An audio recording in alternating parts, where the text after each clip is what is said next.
정신과 의사이자 심리학자로 유명한 스카펙, 그의 유명한 책 아직도 가야 할 길에서 이런 이야기를 그가 하고 있습니다. 그는 기계치였습니다. 기계를 잘 다루지 못한 기계치 DNA를 가지고 있는 사람이라 여겼습니다. 그의 표현에 따르자면 이건 유전이었습니다. 자연 법칙의 저주에 따라 아버지의 기계치가 나에게까지 이른 거죠. 근데 그가 37살의 어느 봄날에 산책을 하는데 그 이웃 남자가 잔디 깎는 기계를 수선하고 있는 걸 보았습니다. 아주 경외감에 찬 눈으로 바라보면서 인사를 했습니다. 와, 정말 대단하시네요. 저는 그런 종류 일을 엄두도 못 해는데, 하나도 하지 못하는데. 그러자 이웃이 그를 쏘아보면서 이렇게 이야기했답니다. 이건 시간을 들여서 해보려고 하지 않기 때문이죠.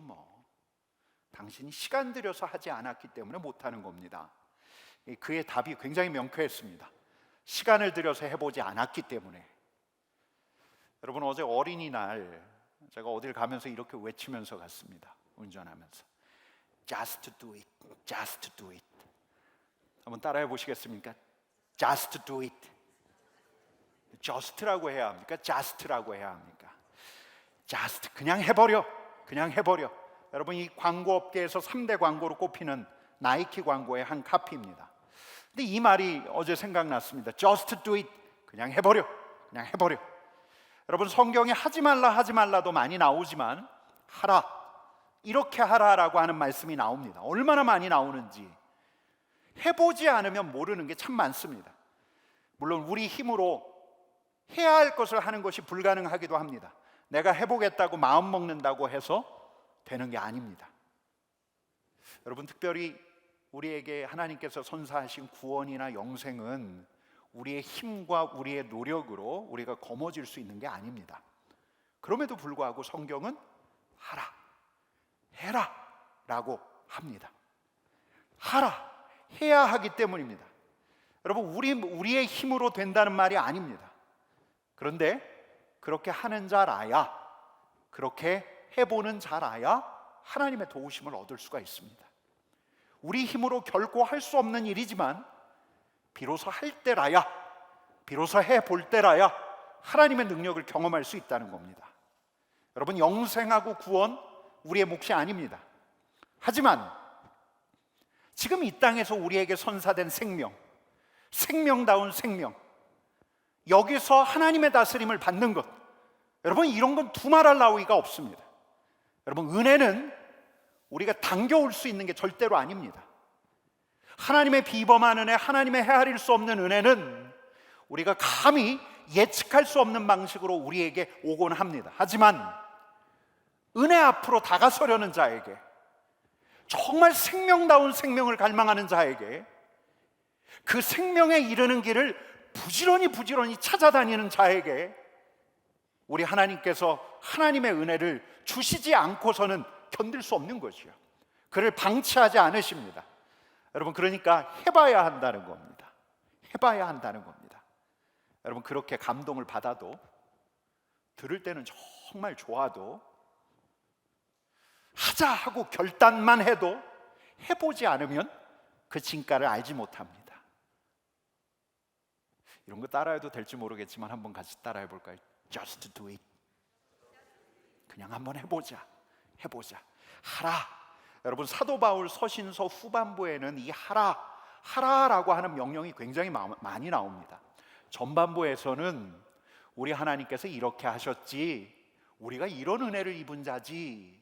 사도 바울의 서신서 앞부분에는 우리 하나님께서 우리를 위하여 어떤 일을 행하셨는가를 사도 바울이 펼쳐냅니다. 그리고 후반부에는 은혜를 입은 자로서 해야 할 일들, 하라라고 이야기하고 있습니다. 여러분, 에베소서 말씀만 그런 것이 아니라 다른 서신서들도 거의 비슷합니다. 그렇게 할 수 있다는 겁니다. 그렇게 해야 한다는 겁니다. 여러분, 사도 바울이 말만 하는 게 아닙니다. 사도 바울이 먼저 해봤겠지요. 먼저 해봤을 겁니다. 해보았더니 하나님의 은혜가 임했습니다. 채워졌습니다. 여러분, 근데 그가 해봤기 때문에 하는 말이 아닙니다. 성령 하나님께서 그로 하여금 성도들에게 하라고 권면하시기에, 성령 하나님께서 말씀하시기에 그는 하라고 이야기하는 겁니다. 여러분, 제가 왜 이 말씀을 이렇게 장황하게 드리냐면, 지난주에 하나님의 전신갑주를 입으라, 한번 따라해 봅시다. 하나님의 전신갑주를 입으라. 하나님의 전신갑주를 입어야 악한 영에게 대적할 수 있다고, 공중의 권세 잡은 자에게 휘둘리지 않는다는 말씀을 드렸습니다. 하나님의 전신갑주를 입으라, 이 말은 제 말이 아닙니다. 사도 바울의 말입니다. 아니, 사도 바울의 말이 아닙니다. 우리 하나님의 말입니다.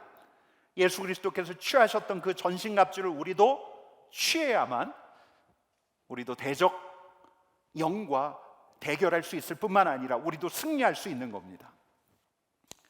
여러분, 근데 제가 지난주에 말씀을 전하고서 돌아가는 길에 좀 후회가 남았습니다.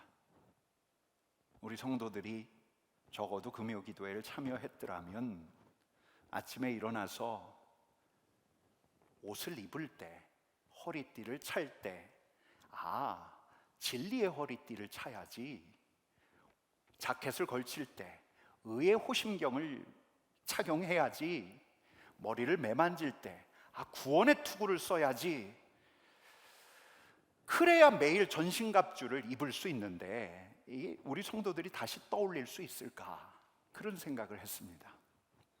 여러분, 한번 떠올려 볼까요? 먼저 따라해 봅시다. 진리의 허리띠, 의의 호심경, 바로 위로 가겠습니다. 구원의 투구, 평안의 복음을 담은 신발. 여러분, 양손에 무언가를 들고 있죠? 믿음의 방패, 그리고 성령의 검. 이걸 어떻게 외우죠? 한번 따라해 볼까요? 진의구 평미성. 이렇게 외워야 될까요? 진의구 평미성.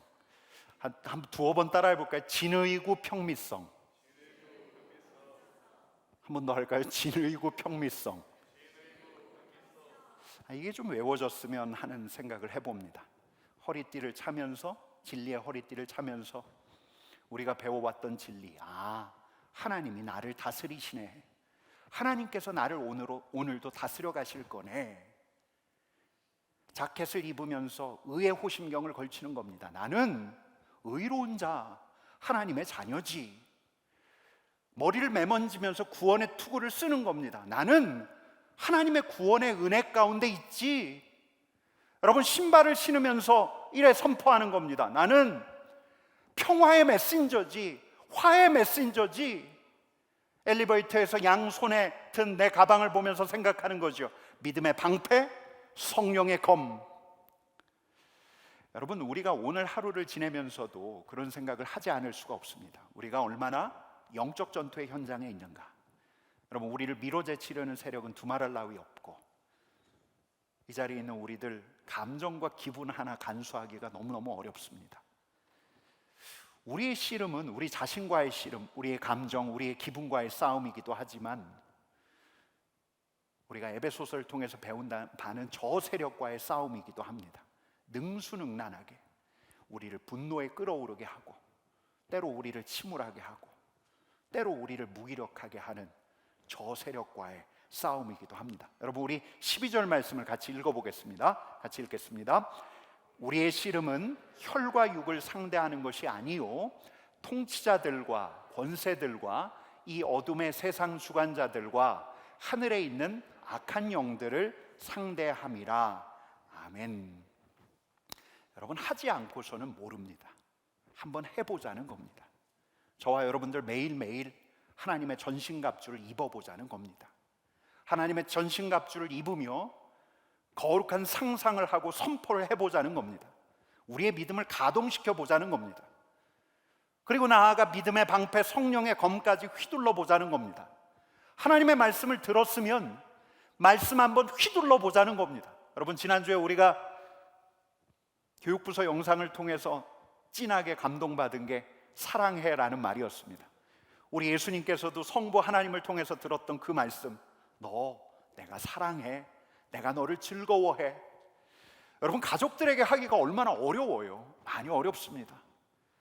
야, 이 말 했다가 괜히 우리 안에 닭살 돋으면 어쩌지? 이런 염려가 우리 안에 있습니다. 우리 자녀들에게 내가 빈말처럼 하면 어쩌지? 이런 생각이 있습니다. 근데 말씀을 들었으니까 말씀을 한번 휘둘러 보는 겁니다. 주일 말씀 핑계 삼아. 여러분, 이 자리에서 손을 들라 하지 않겠습니다.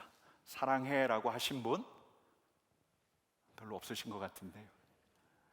사랑해, 우리 하나님께서 우리 예수님에게 하셨다면 나도 내 자녀에게 할 수 있는 거고, 나도 내 아내에게 할 수 있는 거죠. 들은 말씀 한번 잊어버리기 전에 휘둘러 보자는 겁니다. 말씀을 성령의 검이라고 하였습니다. 여러분, 말씀의 검이 얼마나 사탄을 위협하는지, 우리의 구태의연한 생각을 깨우는지, 야, 하나님의 말씀이 진짜 예리하네, 이렇게 감탄만 하지 말고 내친 김에 한번 휘둘러 보자라는 말씀도 드렸습니다. 하는 자에게라야 은혜가 임합니다. 해본 자라야 아는 법입니다. 하나님의 전신갑주를 취하는 것이 얼마나 값진 일인지, 우리에게 얼마나 위대한 승리를 가져다 주는지, 아니 위대한 승리까지는 아닐지라도 작은 승리를 가져다 주는지, 매일매일 진리의 허리띠를 차고 의의 호심경을 입고 구원의 투구를 쓰고 평안의 복음을 담은 신발을 신고 믿음의 방패를 들고 성령의 검을 휘두른 사람은 아는 겁니다. 여러분, 영적인 스승, 위대한 신앙의 선배들이 애초부터 영성의 대가, 신앙의 대가였겠습니까? 그냥 말씀대로 살아본 겁니다. 말씀대로 순종해 본 겁니다. 말씀대로 해본 겁니다. 여러분, 거기에서 하나님의 은혜를 경험하는 거죠. 여러분, 근데 하나님의 전신갑주는 이게 끝이 아닙니다. 우리 그 다음 오늘 18절 말씀 이렇게 이어지는데 같이 읽어보겠습니다. 같이 읽겠습니다. 모든 기도와 간구를 하되 항상 성령 안에서 기도하고 이를 위하여 깨어 구하기를 항상 힘쓰며 여러 성도를 위하여 구하라. 아멘. 여러분, 말씀이 길지만 이 안에서 지금 무엇을 이야기하는지 우리는 이 18절 말씀을 읽자마자 내용을 파악했습니다. 무엇을 이야기하고 있지요? 기도입니다. 기도와 간구입니다. 하나님의 전신갑주가 전신갑주로 기능하기 위해서 여러분, 전신갑주를 잇는 거룩한 상상, 그 선포는 기도하고 결합되어야 하는 겁니다. 그래서 오늘은 여러분들하고 이 18절에 나오는 기도의 세 가지 국면을 다뤄보려고 합니다. 첫 번째가 뭐냐면 다음과 같은 말씀입니다. 같이 읽어보겠습니다. 항상 성령 안에서 기도하고. 여러분, 어디서 기도하라고요? 성령 안에서 기도하고. 여러분, 성령 안에서 기도하라라는 말씀, 은사에 기민한 분 같으면 이거 방언 기도하라는 건가, 예언 기도하라는 건가 생각할 수 있지만, 여러분, 오늘 말씀 성령 안에서 하는 기도, 이거는 성령의 도움, 성령의 인도를 받는 기도라고 말씀드리려고 합니다. 성령의 도우심을 받는 기도가 우리에게 필요하다는 겁니다. 여러분, 특별히 오늘은 성령의 다양한 기도에 대한 도우심이 있지만 오늘 초점은 성령이 도우실 때라야 기도의 방향이 올곧게 간다는 것을 말씀드리려고 합니다. 여러분, 우리가 누구에게 기도하는 건가? 하나님에게 기도하는 거죠. 기도의 청자는 우리 하나님이신 걸 우리는 너무나 잘 압니다. 사람들을 의식해서 하는 것이 기도가 아니고, 또 사람들 들으라고 하는 것도 기도가 아니고, 내 기도, 내가 얼마나 대표기도 출중하게 잘하는데 이걸 과시하고 알리는 것이 기도가 아닙니다. 여러분, 하지만 우리에게 그럴 때가 얼마나 많습니까? 다른 분들 차치하더라도 제 자신부터 그럴 때가 참 많았습니다. 특별히 처음 목회자가 됐을 때는 어떻게 해야 기도가 은혜로울까? 어떤 언어를 사용해야 사람들의 마음을 울릴까? 이걸 고민했습니다. 여러분, 이게 맞습니까? 기도자가 하나님의 은혜의 통로가 되는 게 맞죠. 하지만 본말이 전도되어서는 안 된다는 겁니다. 우리 하나님께 드리는 기도라면 중요한 것은 정말 우리 하나님께 드리고 있는가? 순전하고 정직하게 갈급한 마음을 가지고 우리 하나님을 향해서 내 기도가 드려지고 있는가, 이걸 살펴야 하는 거지요. 여러분, 제가 정말 그랬습니다. 특별히 목회자가 되고서 전도사 시절에 기도를 하고 난 다음에 그날 늘 마음이 걸렸던 게, 내가 지금 누구 들으라고 기도하는 거지? 우리 성도들 들으라고 기도한 건가? 기도의 대상이 하나님이 맞았던가? 이런 질문을 계속했습니다. 언젠가도 한번 말씀드렸던 것처럼 저한테 기도 선생님이 있는데, 그 기도 선생님을 통해 기도를 배웠습니다. 기도는 담백하게, 순전하게, 진실하게 하나님을 향해서 하는 거라고. 여러분, 기도는 누구에게로 가야 합니까? 우리 하나님에게로 가야 합니다. 성령의 도우심을 통해서 우리가 하나님께 초점을 맞출 수 있는 겁니다. 여러분, 또한 기도는 독백이 아닙니다. 내 자신 들으라고 하는 말이 아닙니다. 여러분, 대나무 숲에 가서 마음속에 맺혀 있는 거 원 없이 풀어내고 우리의 감정의 카타르시스를 얻을 수가 있습니다. 여러분, 특별히 집회 기도회 때 우리가 늘 점검해야 하는 것은, 우리의 기도가 성령 안에서 드리는 기도인가, 아니면 내 안에서 드리는 기도인가. 눈물을 흘리고 속이 후련하고 다 토해내고 내 안에 있는 거 그냥 다 쏟아내는 거, 여러분, 이게 기도가 아닙니다. 저도 한참 그럴 때가 있었으니까. 한참 그럴 때는 기도의 성패를 기도에 마치고 돌아올 때 제 감정과 기분으로 평가하려고 들었습니다. 오늘은 기도가 됐네. 오늘은 기도가 안 됐네. 여러분, 중요한 것은 성령의 도우심, 인도를 받고 있는가입니다. 우리가 아빠, 아버지께 드리는 기도, 우리가 하나님 아버지를 의식하면서 기도하고 있는가입니다. 우리 하나님 앞에 우리의 마음을 정직하게 아뢰고 있는가입니다. 통성기도, 침묵기도, 방언기도 상관이 없습니다. 여러분, 목소리를 크게 해도 목소리 작게 해도 상관이 없습니다. 어느 날은 수월하게 기도가 나옵니다. 말이 쏟아집니다. 근데 어느 날은 아무 말 없이 앉아 있어야 할 때가 있습니다. 상관이 없습니다. 어느 날은 부드럽게 정제된 말이 나오기도 합니다. 근데 어느 날은 내 속에서 거친 말들이 쏟아져 나옵니다. 어느 날은 탄식으로 일관되어 있습니다. 상관이 없습니다. 감정이 뜨겁게 차오르든 아니면 그냥 감정의 요동 없이 담백하게 그렇게 기도하든 상관이 없습니다. 여러분, 중요한 것은 성령 안에서 드리는 기도여야 한다는 겁니다. 성령 안에서의 기도, 오늘 말씀드리는 것은 우리 기도의 중심, 우리 마음의 중심에 하나님 아버지가 있는가입니다. 우리의 시선이 우리 하나님께로 향하고 있는가입니다. 우리가 정말 하나님 앞에서 쏟아내고 있는가입니다. 대나무 숲이 아니라, 옆에 있는 청중들 들으라고 하는 것이 아니라, 내가 정말 하나님을 향해서 나의 마음의 소원들을 아뢰고 있는가입니다. 성령의 도우심을 받을 때라야 여러분, 기도의 방향이 흐트러지지가 않습니다. 여러분, 로마서 8장 14절 15절 말씀 같이 읽어보겠습니다. 같이 읽겠습니다. 무릇 하나님의 영으로 너희는 다시 무서워하는 종의 영을 받지 아니하고 양자의 영을 받았으므로 우리가 아빠 아버지라고 부르짖느니라. 아멘. 하나님의 영으로 인도함을 받은 이들은 하나님의 아들, 하나님의 영이 우리를 하나님에게로 초점을 맞추게 하고 그분의 자녀로서 그분께 기도하게 하는 겁니다. 우리 아버지, 기도의 대상 되신 우리 아버지를 의식하면서 기도하고 있는가? 여러분, 그래야 그분에게서 듣게 되는 거죠. 그래야 기도의 대상 되신 우리 하나님이 나에게도 감지가 되는 거고, 그래야 결국 그 안에서 저와 여러분들의 변화가 일어나는 겁니다. 여러분, 이 찬송 여러분들도 아실 겁니다. 내 기도하는 그 시간, 그때가 가장 즐겁다.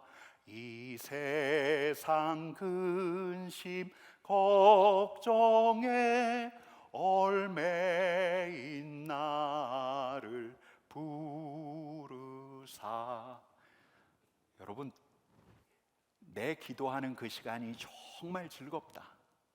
이 고백은 성령 안에서 기도하는 자라야 할 수 있는 고백입니다. 여러분, 기도하는 그 시간이 정말 즐거우십니까? 그것이 여러분들에게 고초, 고난이 아니라 정말로 행복하고 즐거운 시간이십니까? 성령께서 여러분을 인도하셔서 하나님께 초점을 맞추고 그분 앞에서 기도할 때 우리 하나님께서 주시는 은혜와 은총이 있는 겁니다. 여러분, 무엇보다 성령 안에서 기도할 때라야 우리는 우리 하나님께서 우리와 함께하고 계시네, 이걸 우리의 마음으로 고백할 수가 있습니다. 뿐만 아니라 영적 전투의 현장에서 우리 하나님의 후광을 덧입을 수 있는 겁니다. 야, 저 세력이 나를 깨뜨리지 못하네. 나를 공격할 수는 있어도 나를 무너지게 하지는 못하네. 하나님께서 나를 지켜주시네. 하나님께서 나의 바위, 나의 방패 되어 주시네. 여러분, 이 확신이 성령의 도우심을 통해 기도하는 이들에게 허락된 은총의 선물입니다.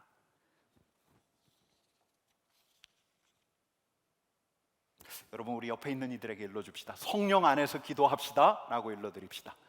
성령 안에서 기도합시다. 성령 안에서 기도합시다. 여러분, 두 번째는 같이 읽겠습니다. 시작. 이를 위하여 깨어 구하기를 항상 힘쓰며. 여러분, 여기서 이를 위하여, 제가 이 이를 위하여가 뭔가, 이를 위하여 깨어 구하기를 항상 힘쓰며, 영적 전쟁에서 승리하기 위해서 깨어 구하기를 항상 힘쓰며, 이 말인가? 아니면 늘 당당하게 서서 영적 전투에 임하기를 위하여 깨어 구하기를 항상 힘쓰라 라는 말인가? 두루 찾아보니까 기도와 간구를 위하여, 성령 안에서 기도하는 기도를 위하여, 그런 말입니다. 그러니까 기도를 위하여 깨어 구하기를 항상 힘쓰며 라는 말입니다. 다시 한번 읽어보겠습니다. 같이 읽겠습니다. 이를 위하여 깨어 구하기를 항상 힘쓰며, 기도와 간구를 위하여 깨어 구하기를 항상 힘쓰며, 성령 안에서 기도하기 위하여 깨어 구하기를 항상 힘쓰며. 여러분, 그러니까 항상 기도하기를 힘쓰라는 말입니다. 항상 깨어 있으라는 말입니다. 항상 우리 하나님께 우리 자신을 열어놓으라 라는 말씀입니다. 여러분, 제가 부목사 시절에 담임 목사님하고 일주일에 한 번씩 회의를 하는데, 일주일에 딱 한 번 있는 회의였습니다. 놓치는 게 있으면 됩니까? 안 됩니까? 안 되니까 말씀드려야 할 것, 보고해야 할 것을 머릿속에 다 헤아리고 갔습니다. 메모하고. 그러다 보니까 머릿속에서 안배하는 게 굉장히 중요했습니다. 일종의 이미지 트레이닝이죠. 사고 실험인데, 요때는 요 얘기하고, 요때는 요 얘기하고, 식사 자리까지 이어지는 회의라면 지금 계획하고 있는 거 회의 중에 자세하게 말씀드리고, 한 3가지 정도는 식사할 때 자연스럽게 보고하고. 여러분, 근데 우리 하나님을 이렇게 일주일에 한 번 만나는 걸까? 일주일에 하루 금요일 저녁에만 만나는 걸까? 하루 중 일정 시간 새벽에만 만나는 걸까? 아니면 자기 전에 만나는 걸까? 여러분, 우리의 기도 제목, 우리가 알아야 할 것을 몰아서 말씀드리는 게 아닙니다. 사도 바울이 우리에게 계속해서 권면하는 것은 쉬지 말고 기도하라, 항상 기도하라 라는 말씀입니다. 항상 힘쓰라, 항상 주님을 구하라, 매 순간 우리 하나님께 열려 있어야 한다라는 말씀입니다. 여러분, 매 순간 열려 있다. 우리가 어떻게 해야 할까요? 항상 기도하라, 항상 깨어 기도하라. 여러분들이 들은 수많은 조언들이 있을 겁니다. 근데 저는 여러분들에게 오늘 한 가지 방법을 좀 일러드리려고 합니다. 깨어 있는 방법. 이런 거 그냥 잠시 묻는 겁니다. 주님, 어떻게 할까요? 주님, 어떻게 할까요? 특별히 감정이 흔들릴 때. 여러분, 우리 감정이 흔들리는 건 즉시 감지됩니다. 감정은 마치 우리에게 하나의 계기판과도 같습니다. 평정심이 깨지고 욱하는 분노, 그 감정이 치밀어 오를 때, 화를 막 버럭 내고 싶을 때, 그 사람 소리가 너무너무 기분 나쁘게 들릴 때, 갑자기 쓸쓸하고 공허함이 밀려올 때, 여러분, 감정은 우리에게 너무너무 금방 감지되는 겁니다. 그때 주님께 말씀드리면 됩니다. 주님, 어떻게 할까요? 주님, 제가 흔들리고 있습니다. 어떻게 할까요? 여러분, 영적 이 전장에서 우리의 위험도를 기민하게 알려주는 지표가 바로 감정입니다.